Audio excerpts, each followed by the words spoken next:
fait depuis 2 ans que les salariés du secteur social se mobilisent par rapport aux conditions de travail, par rapport au salaire et par rapport aussi à une nouvelle convention collective qui va être mise en place prochainement sur le salaire au mérite.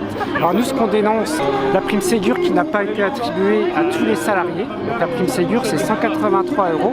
Et la prime Ségur, c'était en fait pour revaloriser un peu le travail social, puisqu'il n'y a pas du tout d'attractivité dans notre secteur. Il manque environ 60 000 postes qui ne sont pas pourvus au niveau national, puisque les salaires sont vraiment très bas. On a vraiment un manque d'effectifs, donc ce qui se répercute aussi sur les conditions de travail, vu ce manque d'effectifs. Les conditions de travail, elles sont aussi liées à l'absence de places en CHRS. Les CHRS, c'est les centres d'hébergement et de réinsertion sociale. En SAMU social, il n'y a jamais de place, ils sont toujours saturés. La protection d'enfance, il n'y a pas assez de place non plus. Il y a des enfants qui sont en danger parce qu'il n'y a pas assez de place au conseil départemental. Donc c'est toute une perte de sens au niveau du travail social qu'on essaye de défendre. Au niveau de l'action sociale, il y a plus de maladies professionnelles que dans le BTP.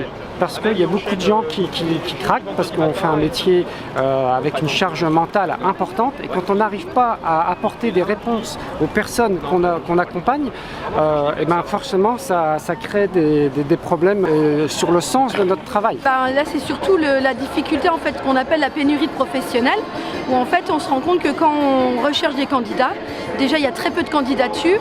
La plupart des candidatures sont des personnes qui n'ont pas d'expérience et pas de diplôme. Et même quand on téléphone et qu'on veut recevoir les personnes en entretien, il y a tellement de pénuries qu'elles sont déjà recrutées ailleurs le jour même. Donc en fait, on n'est même plus assez nombreuses. Alors déjà qu'on trouve que les taux d'encadrement sont beaucoup trop importants. Voilà. Donc c'est un petit peu ce que représente Camille, en disant on était à 1 adulte pour 5 bébés, enfants qui ne marchent pas. À l'heure actuelle, ce que la réforme propose, en trouvant que c'est une amélioration, c'est de diminuer le taux d'encadrement pour les enfants qui marchent, les grands. Par contre, ça fait augmenter le nombre de bébés pour un professionnel. Donc à l'heure actuelle, elle s'occuperait de 5 bébés. Comment elle s'occupe du 6e? Il n'y a même pas de place. Voilà, c'est ce qu'on essaye un petit peu d'expliquer. Le fait de ne pas revaloriser les salaires, le fait de ne pas valoriser ce type de formation, tout ce qui est les CAP, les auxiliaires de puériculture, les éducatrices de jeunes enfants, ne pas mettre en avant ces formations-là, ça crée une pénurie professionnelle. Le métier n'est plus du tout attirant. Les conditions de travail sont compliquées, il faut être très souple, il faut être très disponible. On est souvent des mamans avec des enfants, on change d'horaire tout le temps, on fait des heures supplémentaires tout le temps, parce qu'il faut tout le temps pallier au remplacement, parce qu'on est au lieu de la loi, on est obligé de respecter un certain taux d'encadrement, mais qui, sans bras supplémentaires, devient très compliqué à remplacer.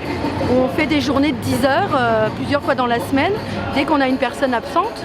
Parce que sinon voilà, et en plus ça suffit pas, la qualité d'accueil des enfants est pas présente. À 3 pour s'occuper de 17 enfants, dès qu'il y en a une qui donne un biberon, qu'il y en a une qui essaye d'endormir un bébé qui a besoin des bras, la dernière s'occupe toute seule des 15 qui restent. Faut se rendre compte quoi.